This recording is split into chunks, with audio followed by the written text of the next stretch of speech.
All to order the regular meeting of the Dell City Council. Roll call, please. Mayor Garnes. Here. Mayor Pro Tem Carter. Here. Councilmember Orr. Here. Councilmember Wilson. Here. Councilmember Woodall. Here. Please stand for the pledge of allegiance.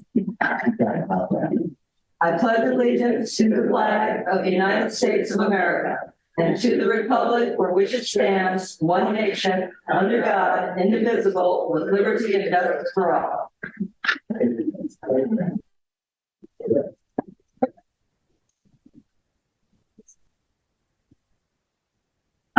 Before we get moving on to the consent calendar, I just want to make everyone aware that we are pulling the last item. There will be no first reading of the resolution 173-2023. I'm sorry.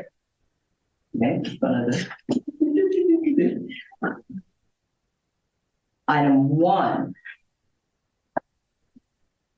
Proposed rental housing inspection program will not be on the agenda today. Our building person is not here. Kevin is sick today, and so we will have this in the first reading on the January 2nd meeting. So, but if there's anyone here who wants to make a public comment about it, you can still make your public comment, and that will be received and recorded. And then you can make your decision whether you want to come back in January or not. Now we'll move on to the consent calendar. Well, that's what I thought, but I'm going down. Right after ceremonial, second page. Oh, no, it is reverse on ours. It's reversed on mine. It's reversed. I'm literally reading. Madam Mayor, Yeah. is it possible to move that forward so that people don't have to sit through those? Yes. Thank you. Well, I'm sure they'd love to, but yes. Wait, is everyone on consensus that we will move it up? Okay, then we will move on to public presentations. This is the time for persons who wish to address the commission. You're looking at planning commission. Yes, she's on the wrong. I thought something was wrong. Okay, now. I apologize. I wonder why that was sitting there. Yeah. Maybe it's different. Put that there. What's the setup? Okay. Public presentations. This is the time for persons who wish to address the council on any matter not on this agenda and over which the council has jurisdiction. As such, a dialogue with the council or staff is not allowed under the Ralph M. Brown Act. Items requiring council actions not listed on this agenda may be placed on the next regular agenda consideration if the council directs, unless a finding is made by at least 2/3 of the council that the item came up after the agenda was posted and is of an urgency nature requiring immediate action. Please limit comments to a maximum of 3 minutes. Absolutely. Welcome.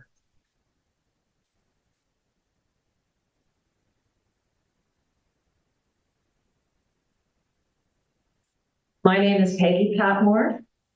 I live here in Rio Dell, of course. And good evening, City Council and staff. First of all, I want to thank the City Council and the staff for your dedication and the many extra hours of work in the aftermath of the earthquakes. I'm here to express my concern and draw your attention to the emergency preparedness plan for our food supply. As a lifetime resident of Humboldt County and of Rio Dell for the past 26 years, I understand the importance of being well prepared for potential disasters. And I believe that addressing certain issues within our current emergency plan is crucial to ensuring the safety and well-being of our community. Specifically, I would like to bring to your attention the food supply issues that could arise during and after a disaster. In the event of a major disaster, access to food may be severely limited or cut off because of road and bridge damages. It is essential that our community is adequately prepared to handle this challenge to avoid hunger, especially in the most vulnerable citizens, along with avoiding theft and chaos. I propose the following considerations for the enhancement of our emergency preparedness plan with a focus on the food issues. First of all, food storage facilities.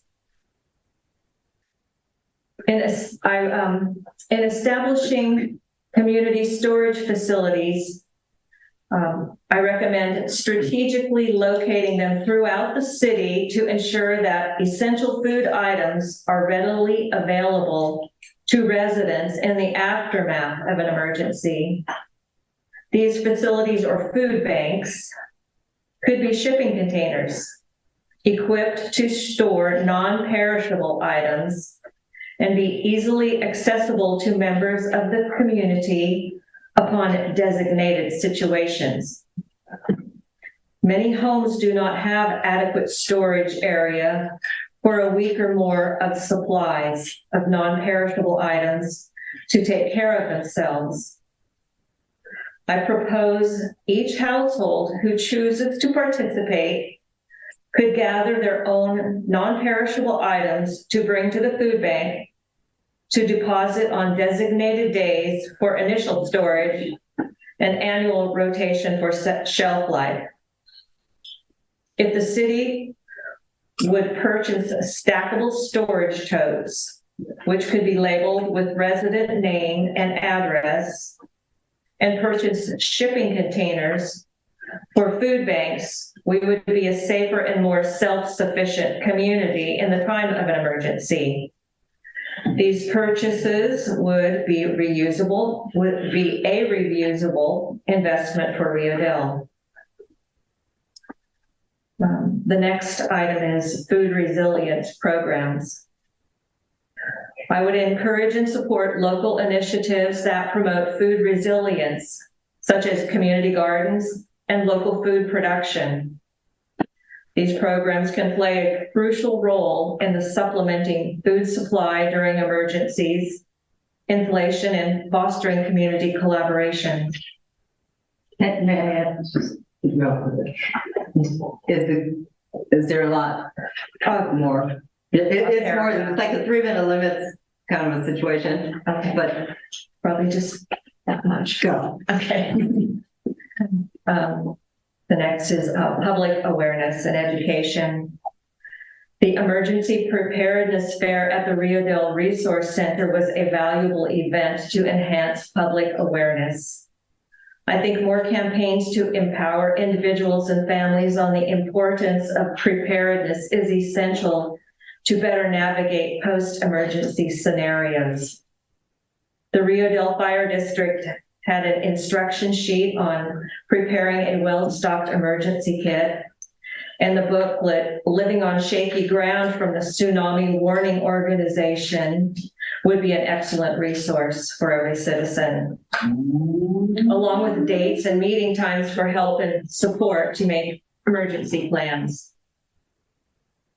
Collaboration with the City of Rio Dell Fire Department, every resident, Community Resource Center, and the school can keep our city safe and functioning.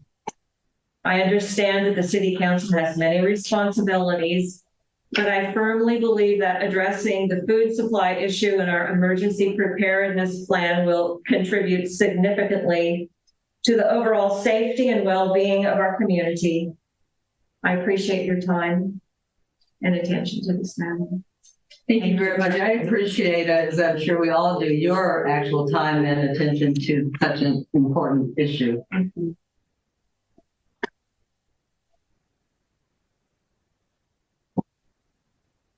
Anything else?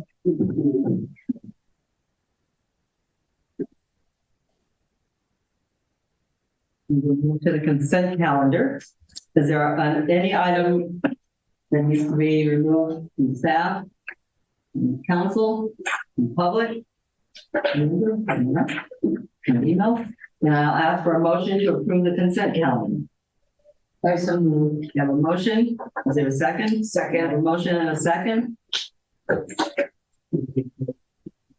Motion carries 5-0. Staff communications, city manager, page 11 in our packets. Thank you, Mayor Garnes and members of the council. An interesting item has recently come up, and there will be a meeting tomorrow in Fortuna, Wednesday at 2:30 p.m. at the City Hall. The Rush Hill Recreation District and LAPCO are potentially looking at some options for annexation of the recreation district to kind of follow the high school district boundaries. So that would include Rio Dell and Scotia, as well as some other outlying areas.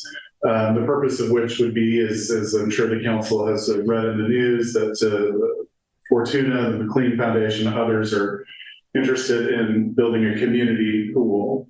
And of course, there is the capital expense associated with building a community pool, but there's also ongoing operational costs. And so staff, and I believe the mayor and Mayor Pro Tem will be attending tomorrow, just as an informational item, not to represent any position on the matter, but just to hear about the process and what potential advantages there are for this community in that process. In other news, Chief Greg Allen attended and was a panelist on the substance use disorder town hall in the city of Eureka just yesterday. And so I want to thank him for attending that and thank the city of Eureka for hosting it. I haven't watched the video, but and no doubt it's very informative. And folks can watch that on Access Humboldt at their YouTube page, or I assume also on their web page itself. With that, there is some final emergency crack sealing occurring today and Thursday on Blue Slide, Bellevue, Monument roads. Those are specially designated roads by the state as FHA roads and through passes for the route between Rio Dell and Ferndale. So those projects should be finished by this Thursday. With that, if there's any other questions that the council may have, I'm happy to try to answer them or staff. Thank you. Thank you, city manager. Mayor Pro Tem? No questions. Councilmember Moore? No questions. Councilmember Woodall? No questions. Councilmember Wilson? Yes, on the annexation, that's just recreation. Yeah, so it's just a recreation district. We'll learn more about what that means and what the process is for that to actually go forward and whether that district is actually interested in pursuing that. That's all. Thank you. Thank you. Is there any member of the public who has a question for staff? Are there any hands raised? Email? Thank you. And then we'll close that item and we will move on to the presentation and update from GHD, the city engineer, page 14 in our packets. Thank you, Mayor Garnes, members of the council. So I'm going to give Rosa here some room to put up our PowerPoint from GHD. The computer is running a little slow today for unknown reasons. So as Rosa sets that up, I want to say that we have a number of big scale large projects coming up for 2024. And that was even before the earthquake. So GHD continues to be on point for a lot of this work. And so today we have from the GHD crew who regularly work and interact with the city, Stephen Pearl, Rebecca Crow, and Hannah Gadanian from GHD to help us go through this to this PowerPoint. Now, after this meeting or after this agenda item, we'll also have an item more specific to streets and kind of prospective street planning. So there will be a little bit more of a dive and just general discussion on streets. But I want to go ahead and I think if Rosa has this thing set up, and thank you, Rosa, we will go ahead and hand it over to Rebecca Crowe. Thank you. Hi, Rebecca, welcome. Thank you, Kyle. Thank you, council, for the opportunity to present to you tonight. Kyle did a great job of getting me prepped. You know who we are. I don't have to do introductions. We're going to cover 4 major areas of the city system that we're working on. The transportation, a couple different road projects, a couple different drinking water projects, wastewater, and then some earthquake engineering support. So for the transportation portion, I'm going to hand it over to Stephen Pearl. He's the city's representative on the HCOG PAC. And does a really great job of advocating for the city and on that. So we'll move to the next slide and I'll let Stephen come up and you'll see me again when we start talking about some of the water projects. Awesome. Welcome, Stephen. Thank you, Council. Thank you, Kyle and staff. As Rebecca said, I represent the city of Rio Dell on the transportation committee at HCOG. It's a group of people that comes together, tries to approve the projects countywide. That are all part of the technical advisory committee for transportation projects.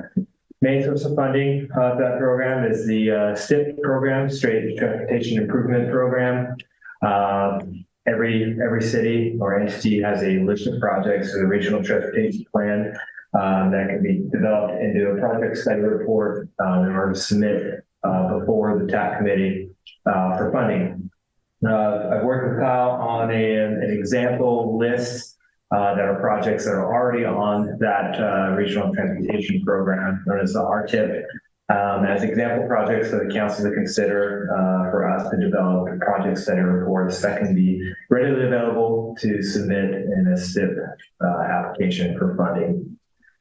So currently, right now, we have active projects in the 2019 Rio Dell Safe Routes to School project. That's a big sidewalk infill project that has been funded through that STIP program through 2022. We've completed environmental documentation and we'll begin on design in the new year to be prepared for construction this summer for a bid package. We have the 2022 Eel River Trail project that my colleague Luke Halloran is working on. Construction also to start in 2024. And then the neighborhood pedestrian connectivity project, another sidewalk infill project, mostly designated around neighborhoods in the school. Another project that will be starting summer 2024 for construction. Next slide, please.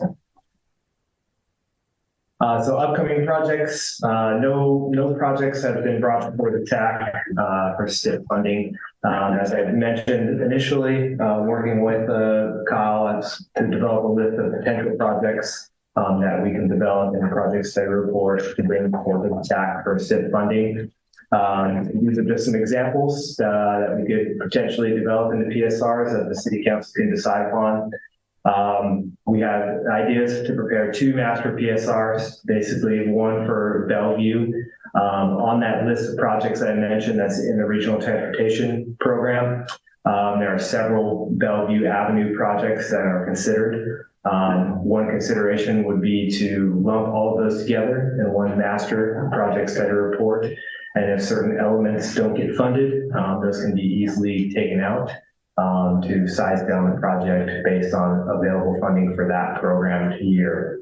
And then the second PSR would just be taking care of any other maintenance, paving, and overlay projects that are also on that RTIP program. That'd be looking at a citywide approach. Also just a list of projects that can be consolidated into one and easily added or removed depending on funding that's available that year. Next slide, please. So this is kind of an overview of Bellevue Avenue, one of which could be from Blue Slide Road to Wildwood Avenue. That's basically the entire stretch that's within the city limits of the city of Rio Dell. That would include maintenance paving, with 2-inch overlay. That's for that whole stretch. We have a lot of drainage work from Blue Side Road to Creek Street that's coming off of that steep hill. And then Creek Street right near the city's boundary. And then the pedestrian connectivity project. This was initially a part of the pedestrian connectivity project that is under design now. That one got removed during that application process with the RTIP, just due to the available funding. So this would be a similar approach, having multiple projects consolidated into one that we'd be able to add or remove. So Bellevue, lots of work that could be done there. And then next slide, please.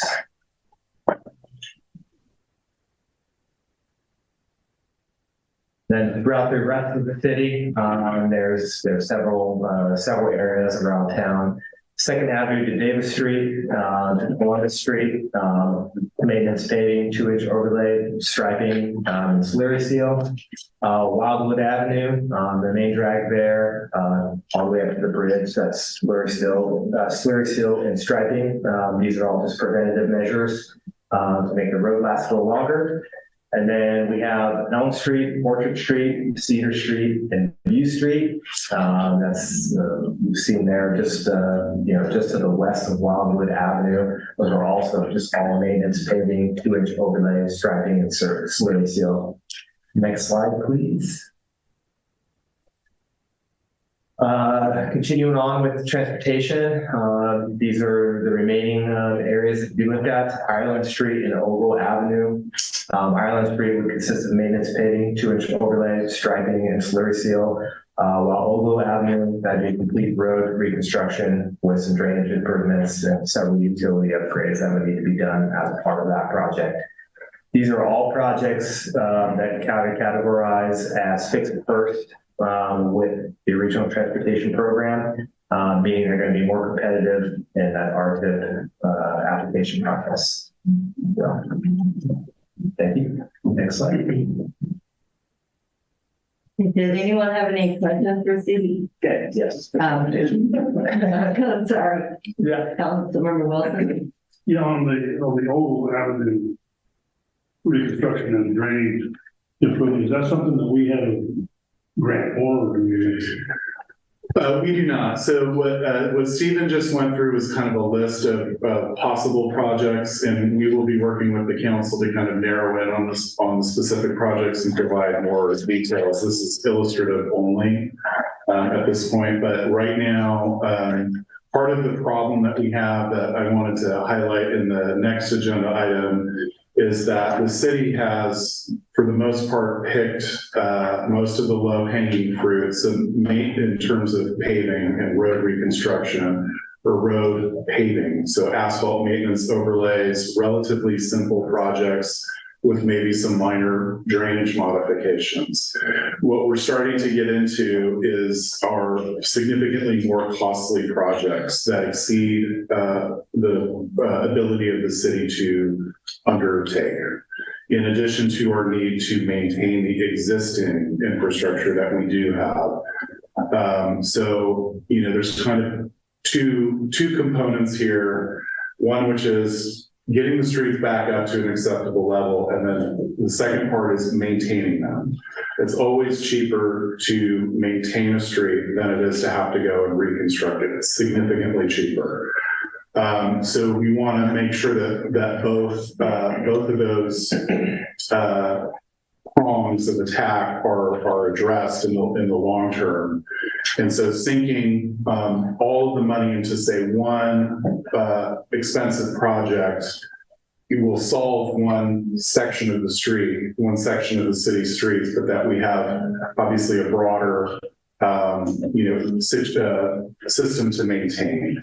And so we're going to have to be very dependent on and active in terms of pulling down grant funding and other sources to help pull some of these major reconstruction projects off. So just the drainage component, specifically Councilmember Wilson on Ogle Street, is approximately a $900,000 project.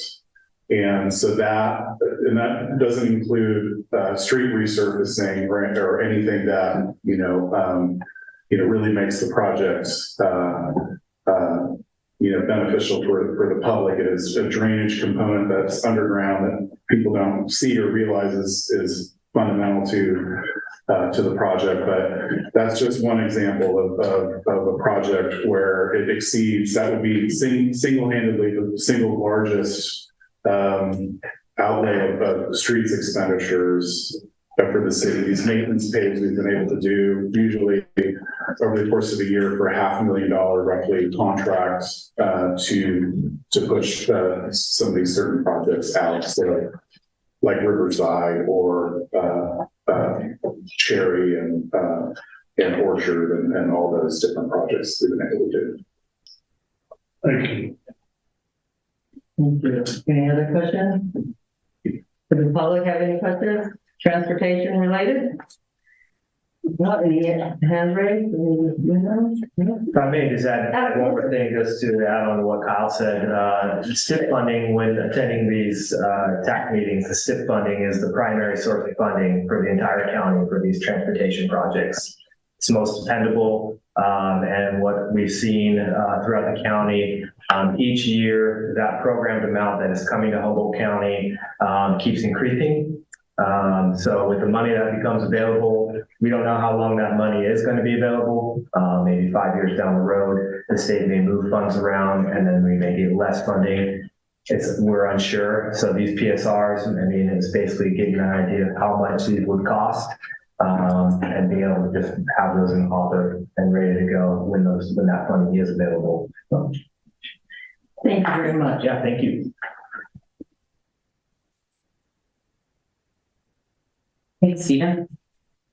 So moving on to the city's water system. So we've been working with the city since around 2018 on the water distribution system upgrade project. There was a preliminary engineering report. There was some design work that was done, and that project was finally funded this year to complete design. So it's about a $12.8 million grant. It's 100% grant funding. The city doesn't have a match, and that project is going to result in multiple improvements across town, and construction is slated to start in the summer of 2024. We've been able to leverage these state board funds to increase the amount of data we have on the city system. So to ensure that we're understanding what's going on in the ground when we send contractors and construction crews out there, we've been collecting additional information through the GIS on existing storm drains, so we don't have conflicts, where existing water meters are in relation to sidewalks and property lines,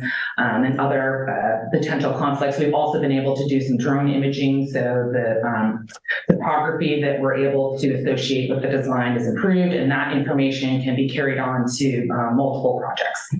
The 95% design package was submitted on November 17th. It's being, it was reviewed by the Division of Drinking Water, and it's being reviewed with the city. We're on target to finish the design in January and keep that project moving forward. So, next slide. Another project, when we were working on the water distribution system project, we realized that there was going to be benefit to the city to parsing out different pieces. There were different pieces that were more ready than others and may be eligible for different funding sources. So the city currently has a pipeline in the southbound 101 bridge across the Eel River. And so we worked with the city in 2020 to submit a hazard mitigation grant.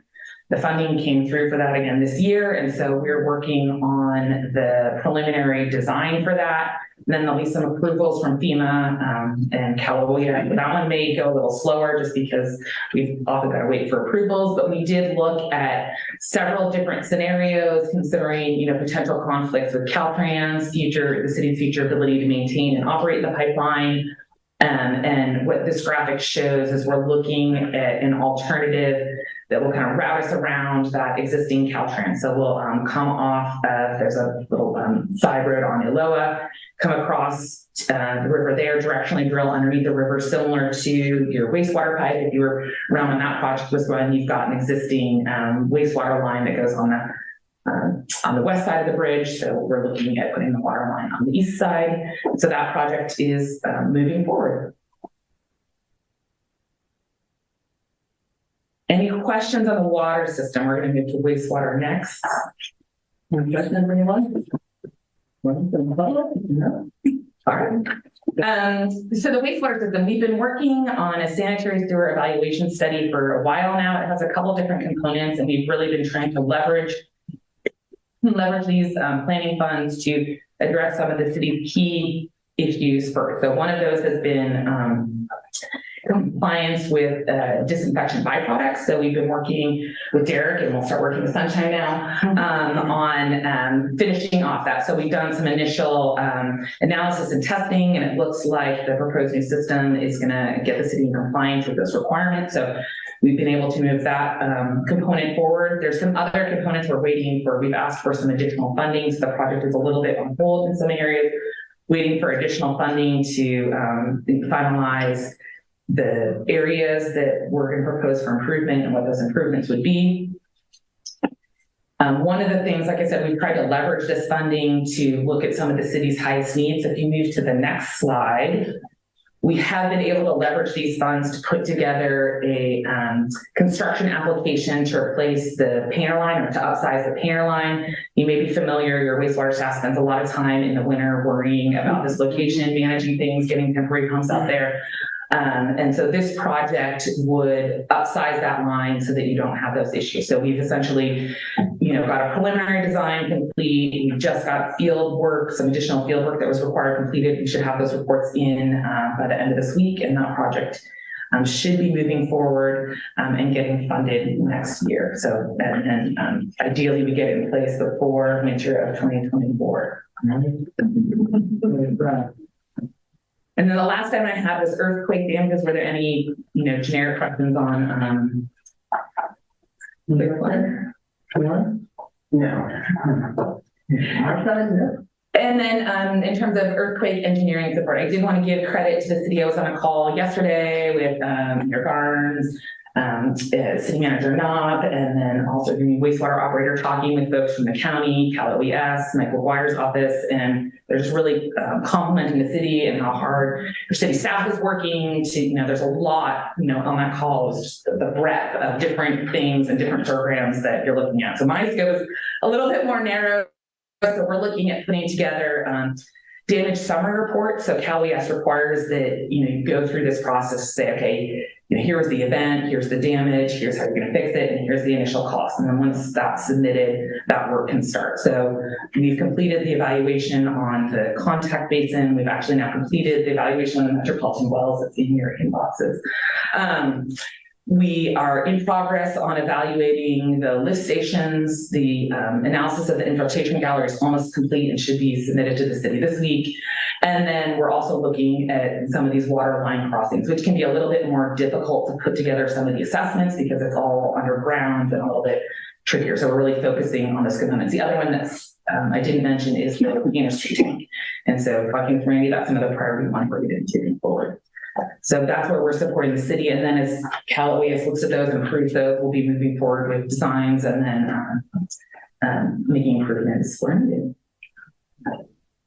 That was all we had for an update. We're welcome to stay for any questions. I think Stephen's going to stick around for your next item. Hannah and I are going to take up Hannah's Udanian works on a lot of the city's projects. She's almost full time on the water distribution system design project right now, and does a lot of coordination on our quarterly reporting for the different grant programs, and is also helping with SSES. So just wanted her to get in front of the council, and if there were any tricky questions, I needed my backup. Right. Well, thank you. Are there any questions? Council? Any member of the public? Any hands raised or email? No, so thank you. And thank you for everything. You guys have been working really super hard, especially since the earthquake. It's like double up on everything you had to do. So thank you so very much. We really all appreciate it. It's a great city to work yesterday. Yeah. All right. Thank you so much. Thank you. Take care. Happy holidays. 15 weeks of separately. And now we will move on to the review of street planning and street work. Page 21. No copy.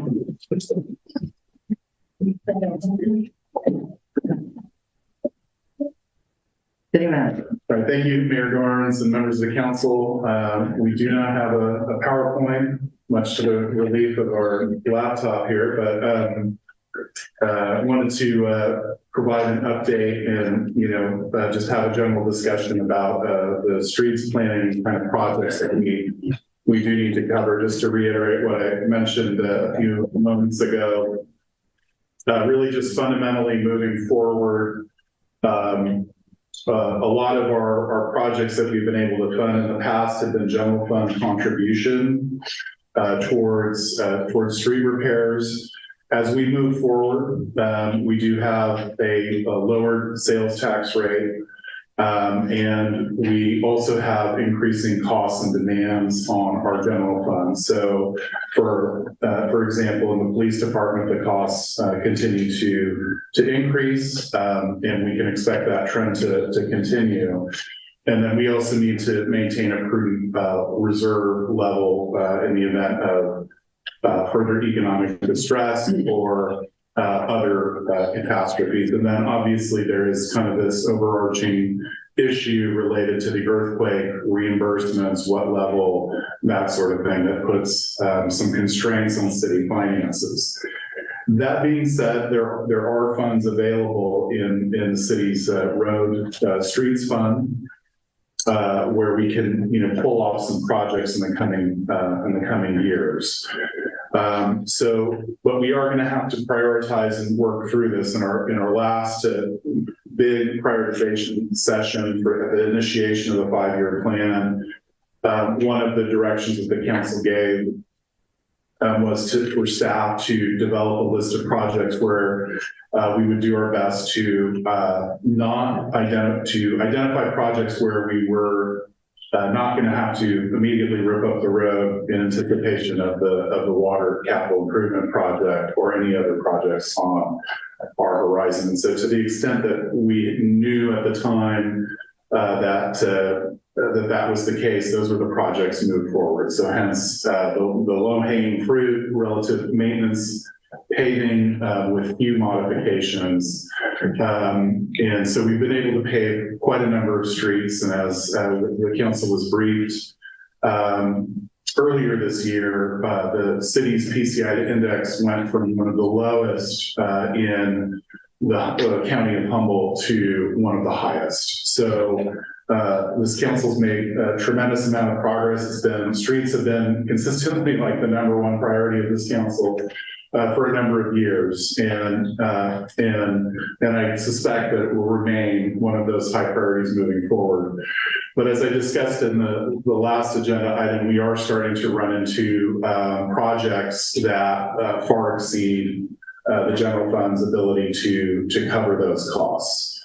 And so we're going to have to get more creative in terms of how we fund those projects, and that involves pulling down grant funding and also just having realistic expectations about what streets the city can get to, even utilizing grant funding. Simply because some of our worst streets are, low traffic, non-arterial streets. So they are not necessarily very competitive for grant funding. That is certainly a constraint on some of our big projects.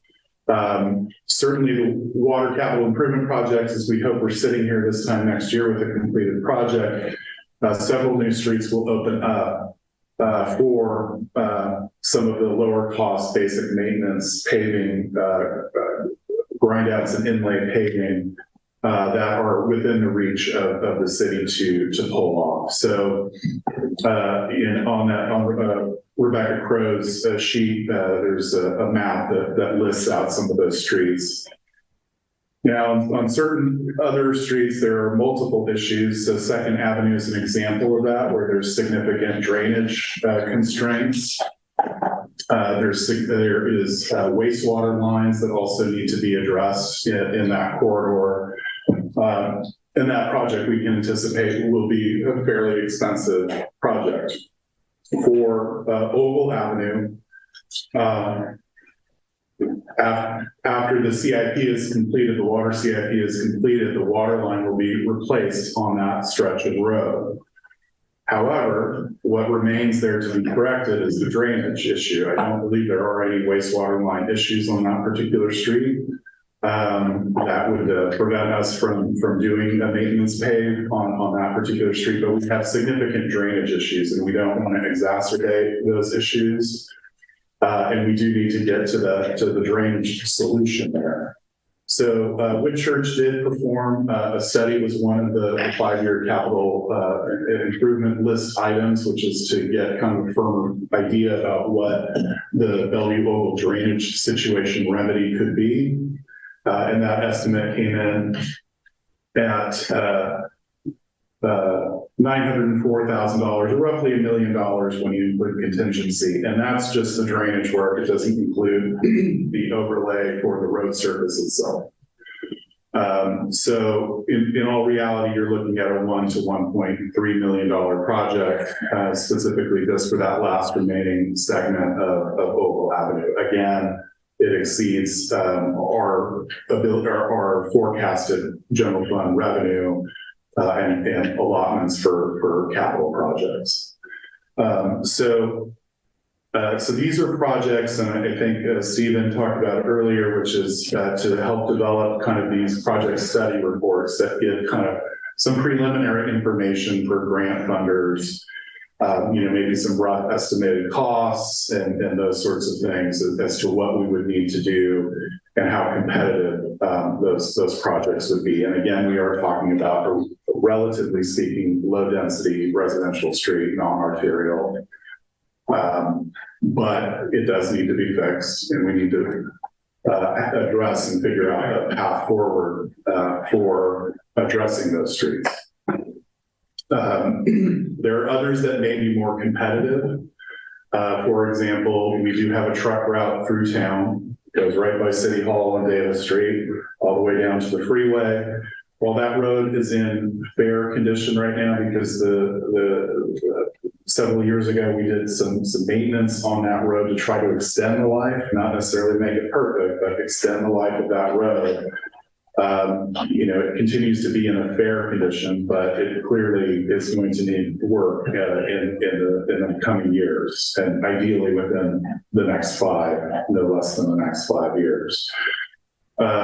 So that could be a relatively simple project of, again, a grind out inlay on just the travel lanes, and relatively affordable, but it's also one that's potentially very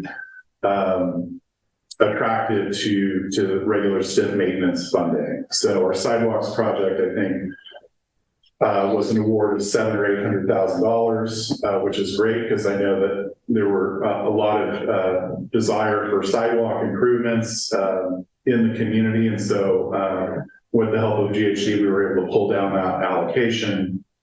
Moving forward, though, this truck route may be exactly what would be fundable through STIP. Again, Bellevue Avenue itself is a very narrow road with a lot of residential and pedestrian activity with no sidewalks, no bike lanes, no parking. That is, potentially fundable through active transportation or STIP or other funding sources. So the more material that we have ready to kind of pull off the shelf and submit, the better off we're going to be. So just as HCOG kind of moves its laser of attention off of the Indianola bypass issue up between Eureka and Arcata, there may be some additional funding opportunities or freed up funding opportunities, I should say, for other communities. So these are the things that we're looking at, and again, I mentioned that there's kind of two avenues here. One which is expensive reconstruction. And then there's also maintenance, and we want to make sure that we're focusing also on the maintenance of the existing infrastructure, because when you look at Riadel on the whole, Many of our streets are actually in pretty good condition, not all of them by any means. But many of our main arterials, Wildwood Avenue, are in great condition. We want to try to preserve that. And so we want to make sure that we're addressing maintenance issues. There is a nexus between economic development and people's perception of a community and the cleanliness of their streets. So on page 24 of your packet, one of the things that I think the council might want to consider in a new 5-year SIP would be potentially the purchase of a street sweeper, for example, to provide staff the tools to provide a regular maintained system. So right now we are dependent on outside contractors and their availability to come in with equipment at a reasonable cost to do that sweeping. You know, it's hard for us, you know, to send out the cones and the flyers saying, please park off the street. We've got one shot to clean up the whole street for the year. But if there was kind of a regularized maintenance regime where people knew that to pull their cars off the street, where perhaps there was even some incentives for people to pull their car off the street, we could more regularly maintain it. I think visually it's beneficial to the community. Obviously, it helps with stormwater drainage, which is another kind of unaddressed, unfunded piece of infrastructure. We often talk about water, wastewater, all that stuff, streets even, but we have a huge stormwater system that conveys a lot of material through it, and we want to try to limit the amount of, obviously, you know, biological material and sand and debris and whatnot from going into that system. So, and that may also eventually be one of those regulations that we are forced to adopt. Many jurisdictions have kind of voluntary mitigation plans for that. So that's something that we want to look at. And again, we don't have much equipment specific to street maintenance at all. So a couple vibra plates and just minor equipment like that. So I think it would be a good idea to at least throw in an equipment component into the mix to look at that maintenance component. But obviously there are other streets. Second Avenue comes up regularly. Oval Bellevue comes up regularly. We still need work to be completed on North Riverside, that cul-de-sac street. And then there are various other projects. There's no shortage of projects that we can pull into a PSR. And then also, you know, part of the maintenance that we have done in the city that I think has been cost effective have been our slurry seal with prep work. So, and we've tried to spread that out throughout the town, not focusing on any specific area. But again, like Davis Street was one of the first projects that we did to try to extend the life of that roadway and prevent its deterioration, and doing some spot repairs and patches, and then the overlays. And we did that most recently in the avenues. Again, basically a good road, just maybe needs some minor work, and then sealing. And we will have to, you know, readdress some of the areas that we have sealed. But again, it's significantly cheaper to do that maintenance and helps improve the aesthetics of the road as well for at least a period of time. So some of the items on page 25, number 7, would be slurry seal with prep work. Some of the additional streets we would want to be looking at are South Wildwood. We've got North Wildwood covered over the past few years. West Center, so that's in front of the school district, doing some patch repairs there, and then also obviously when we do these slurry seals, we're also redoing the pavement markings as well. Miller and Time, Below and Fern. the other sections of the avenues that we have not gotten to, Edwards Street, down to now the trail, hopefully the trail and the river access. Monument Road from Wildwood to Pacific is another example of one that we did slurry seal not that long ago, 6 or so years ago. Once we get the earthquake repairs done in that section, it's probably time to go ahead and do another slurry seal in that section, and that would obviously again be cost effective. Blue slide is a possibility. Probably we're looking at more of a chip seal for that, working with the county on that if their tax measure goes through, to look at some of the options for blue slide and what's appropriate for that type of road. And then Monument Road to Pacific, again, that's part of the truck route. Significantly heavy traffic goes through there. We want to make sure that we're dealing with that cost effectively, because most of that traffic really doesn't have much to do with the city at all. It's truck traffic from the unincorporated logging trucks and whatnot moving through, and that might be another one that's applicable for STIP. The other thing is we're also dependent on our other jurisdictional partners to do the slurry seals. So every time we participated, I think we participated in 3 of the last 4 slurry seal projects, or regional projects. They're either headed up by the county, city of Arcata, Fortuna, or Eureka. And we basically work with them on a regional basis so that we're bidding out a very large project. And so the scale of it, just the economics of it work out significantly better for us to get a lot of work done, including the striping.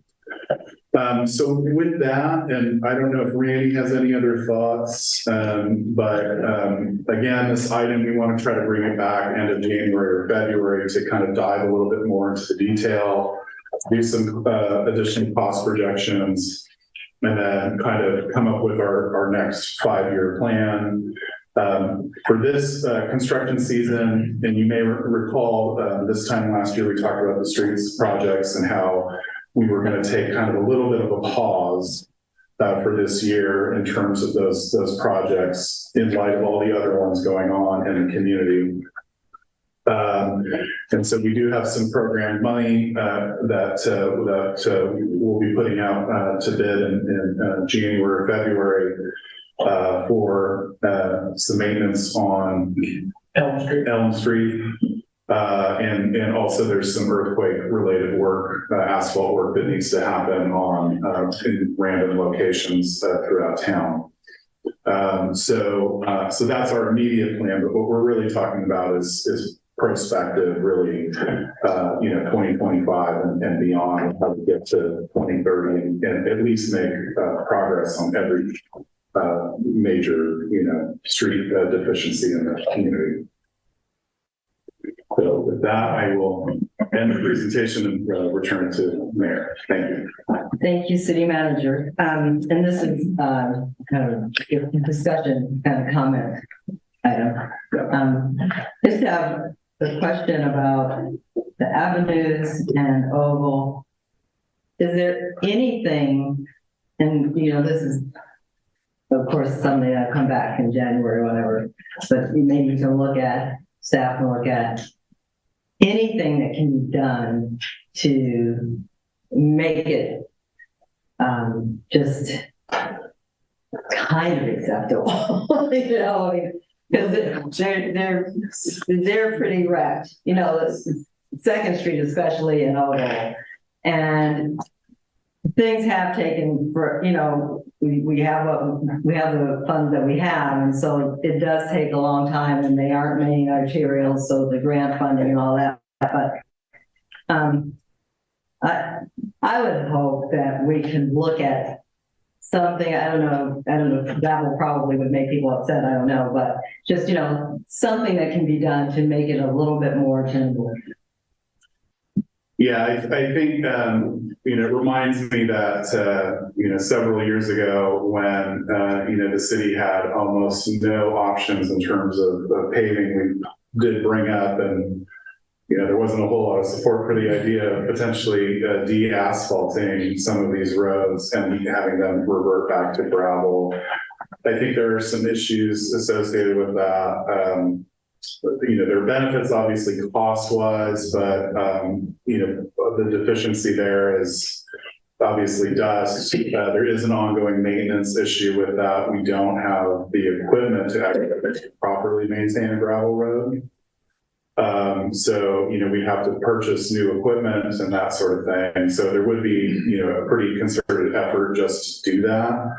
But I know that the crew does go out to these areas to try to spot manage to the best of their ability, with gravel and whatever tools that we have available to try to keep up on the maintenance of these areas. But from a PR standpoint, I do think that there would be issues with the gravel. And again, while it is relatively low cost and managed by staff, it is yet another thing to have to more aggressively maintain and manage. And if we went that route, we would need to make sure that the staff have the appropriate tools. So bobcat graders and that sort of thing. Also, a noise issue too with gravel. I know, and cars and rocks flying at cars. I wasn't suggesting gravel. I was just saying if there was anything out there we can look at. One of the other options you could do is in theory you could prep it and do a real thick layer of slurry sealing. But again, you're potentially impacting the drainage. And when you fix something and you cause a problem for private property, it's a liability for the city. But we have seen that done on Walnut Avenue, which is not a city street. Again, it may create just as many problems as it fixes. I largely had the same question. I would, oh God, I would love Second Avenue to just be better. I know, I mean, if I had a magic wand. So I do understand, we do have limitations and whatnot. I would love to see Second Avenue be a priority to the extent that it can be. That's it. Councilmember Woodall? Yeah, on Second Avenue, it says here, staff recommends issuing a project study report with the engineers to provide a preliminary cost. I think that we might want to do because, and at least we'll know how it's going to be fixed, and instead of, keep it the best we can, but when we fix it, I think we need to fix it. It's been many years. I don't even go down Second Street anymore on mine. And then on Pacific, we were talking about, if I got this wrong, tell me, doing some work up there, but isn't that for the county to do Pacific Avenue as a truck route? So no, it's still ultimately the city's responsibility. I read something that we had put that if it was the county's, but I may be wrong. Yeah, I can double check on that. Yeah, just because it was the truck route. Okay, I was gonna ask about the street sweeper. A long time ago, we decided we'd get a street sweeper, but they took a look at it and there wasn't enough mileage that they could actually use the sweep that made it cost effective to buy there's lots of street, and I don't know if we have them enough, fixed enough now to where we would have enough mileage that we would be able to sweep. Yeah, so you definitely, the lane mileage here is relatively small. And I think, the question is, would you purchase a smaller, more affordable sweeper? So the city had a sweeper a number of years ago, but it wasn't CARB compliant, and it was just an older. And I don't know if I ever saw it operate, but that was liquidated surplus a long time ago. But what we would be looking at is more on the scale of, say, a university sweeper or maybe something a little bit bigger than a university sweeper. And so, we did in the middle of the earthquake response, and a couple of years ago, I had inquired about a specific piece of equipment, and so we did have a company roll through town and deliver a sweeper for us to just test out. And so that's the Ravo sweeper that's listed here. And this number might be a little bit high for what the cost of that piece of equipment would be. But it's more on the scale of what would be useful and affordable in Rio Dell. If we're looking to purchase something that, Fortuna Eureka sized street sweepers, it's going to be significantly more expensive. And I certainly, I think, it doesn't justify the cost, but a smaller sweeper that's still able to cover the lane miles and do so safely would be helpful. And again, there may be some nexus there with economic development or beautification, that sort of thing that could be attractive to the council in terms of funding. Yeah, same time for the employees that are gonna be out sweeping these with their room, right? That all? Yeah. Councilmember Moore? No, he actually answered mine. Thank you. Councilmember Wilson? Well, I agree with Councilmember Woodall. And Second Avenue is, I think, needs to have a priority on our listing. Although the price, the cost of it is still pretty high, so I don't know how to overcome that hurdle.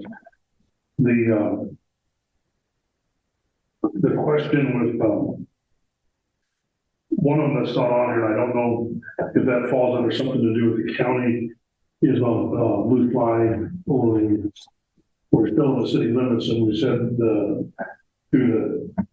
digging through this previously, we're responsible for that. Stuck in there. Kind of, if it did give way, the county's going to have to, unless everybody that's out that road is going to have to drive the Burdale go across, Eel River Bridge. And so, it's something has to be worked out, but we still got to pay attention to that because every time you go out, and it seems like Yeah, it is called Blue Slide Road, so it is a problem. There obviously it was an older slide from several decades ago that was rip-wrapped and repaired.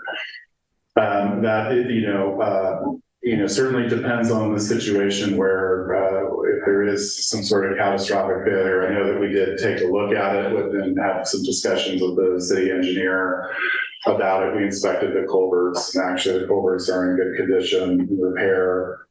That was on the list for the original 5-year CIP. So we're doing what we're trying to do is demonstrate that we are doing maintenance on the road. So our last crack sealing went all the way up. All the way up to city limits. And then actually on Thursday, the guys should be up there again. What's that? It's on Friday. Or I guess on Friday now. They should be up there doing additional earthquake, the last of the earthquake emergency repairs. So. Well, I feel it's a good summary, and it's a good guideline. So I guess we'll have to see where we're going. Thank you. Thank you. And city manager, on the street sweeper, is that something that you're looking at now, or is that something that projected in the future? The idea is, it would be a part of the 5-year CIP where we, it's part of what we want to try to accomplish for the city, but balanced and prioritized by the council. The last major piece of equipment that we purchased was the Well, As far as that goes, maybe the back. would be the backhoe, and that was done on a lease purchase, so there's a way to kind of spread out the cost. So we do have, revenue coming in through SB1 and into the road fund, and so kind of maybe trying to split the pie 3 ways and find different ways of financing it. And spreading out that cost would make it more palatable. And that's why I mentioned the economic development nexus of clean streets, which is the council does have a small pot of economic development money that could go towards that and would certainly make some people very happy. But these are all the kind of the questions and conversations that I'm hoping that the council thinks about over the holiday break, and maybe if you have different ideas or brand new ones, certainly staff is, we can't come up with the best ideas, and we're certainly want the council to weigh in. So if there's other ideas, that sort of thing, that would be great. And certainly we'll be talking to staff as well. Internally to see if there are any other equipment related items. Eventually we are going to have to replace the dump truck, some other pieces of equipment down there, but. Thank you. Are there any members of the public who have questions? Are there any hands raised? No? Then we will close this item and keep it in our heads to think about. And we move on to item J, number 1, page 26 in our packet.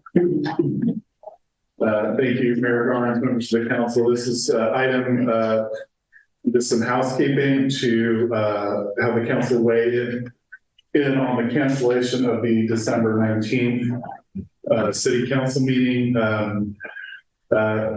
Probably more often than not, this meeting is canceled, particularly on non-election years, of which this would be one, where we don't have a new council member to swear in.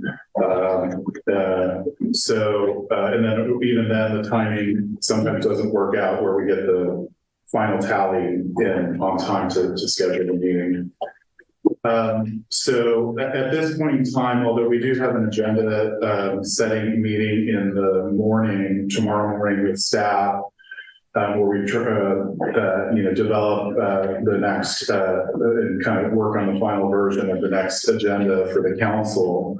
Right now, and Karen can confirm or deny, but there doesn't appear to be anything that needs to be on the agenda that absolutely needs council approval or would hold up progress on other items before the council. So, but ultimately, the way this has been handled in the past is, staff confers with the mayor, and then, there's a decision to, cancel a meeting. We cancel very few meetings. I think the last one was in September, but before that, I can't remember even the last time we had canceled a meeting. So it's a relatively rare thing to do around the holidays, but it is agendized for the council discussion. Thank you, City Manager. It's kind of like, a city gift to the council. Don't bring up anything big. If something were to come up, though, you could just email and say, we need to have an emergency meeting, or we need to have a regular meeting. If something were to come up, that's just crucial. Correct. So we can hold a special meeting with 24 hours notice. Again, those are really rare. Right. Rarely ever do those, but that is not. So, I'm asking that for consensus, yay, nay, or any questions? Good idea to do that the day before our annually scheduled earthquake, or? Yeah. No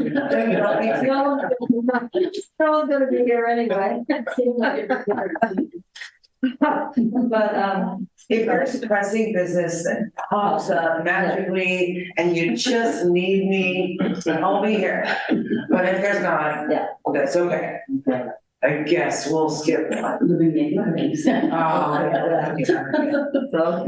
so I think the consensus is we can cancel this one, and we will be on standby if we need an emergency.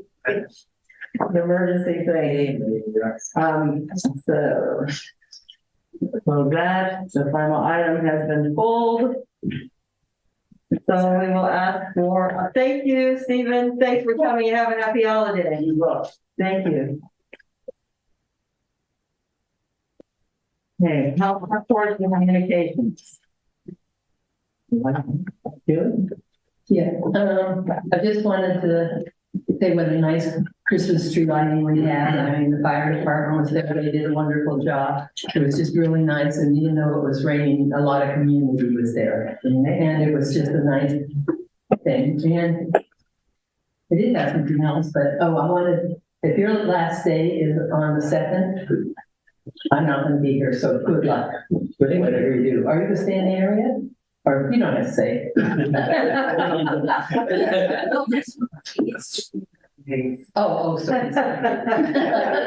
But it's been nice working. And I will see you, I'm sure. Are you coming to the meeting on January 2nd? I am not. Okay. Oh, we should have, now we have to have. It's okay, we'll talk later.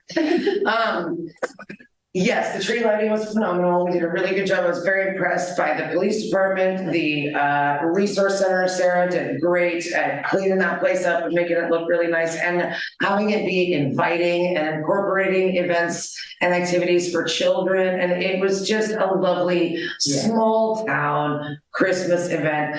So Chamber of Commerce, Fire Department, Resource Center, thank you for that. On that note, if anybody's interested in entering their house or business in the annual Christmas decorating contest, I did it. You can do that by going to the Facebook page for the Rio Dell Chamber of Commerce. There's a little link there. And it's fun, you enter in your address and people drive around and they look at your decorations and then they vote for you. You know, there's prizes, I don't know what they are. But it's a cute thing.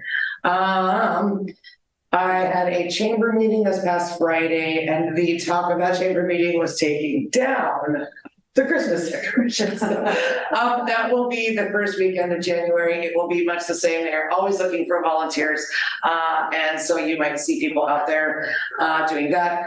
I went to a REDEC meeting. We heard about regional housing trust funds, which was an interesting idea. It hasn't been fleshed out as much as I would like it to be before we bring it to this council and say, we better pay attention to this. Upcoming, is our nuisance meeting canceled? Yes, right? Okay, so our nuisance meeting is canceled this month. So, you know, all the people banging down the doors to come to that, please find something else to do. And then this meeting tomorrow, I'm interested in, and I think that is it. Just Merry Christmas and Happy New Year. Except Derek. I'm just kidding. I'm just kidding. Better you back. Oh. Councilmember Orr. I have nothing. Okay, thank you. Councilmember Wilson. I don't have a whole lot. There's no HWMA, doesn't have a meeting in December. And then RCA has moved up a week, so we do that on the 20th. That was 23. And not a whole lot to report there. Thank you. I have an HTA meeting in the morning and the meeting in the afternoon. Yeah.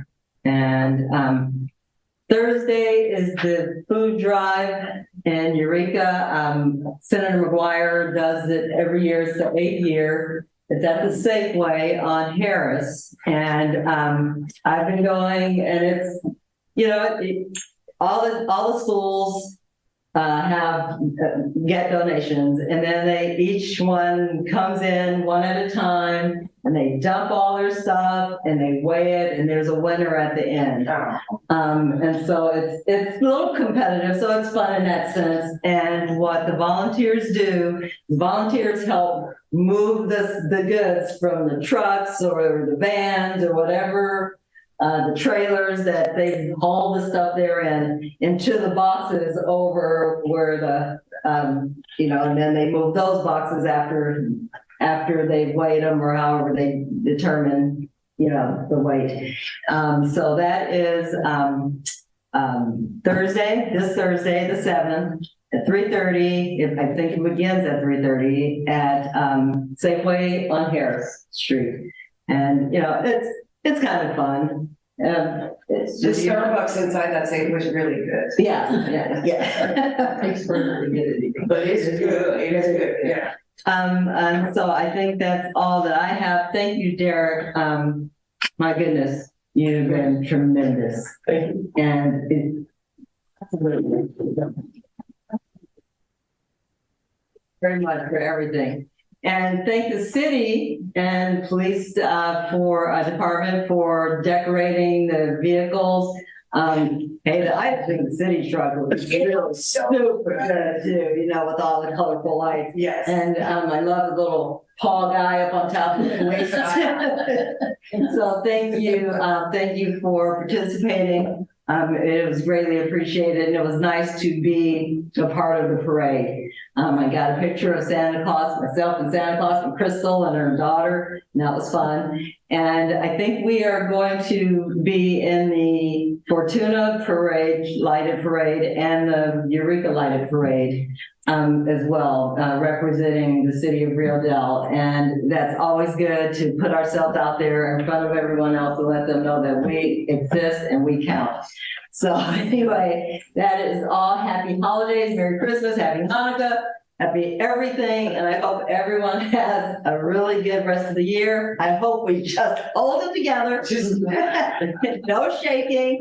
And we will see you all next year. Thank you so very much for everything this year. Is there a motion to adjourn? We have a motion in a second. Adjourn.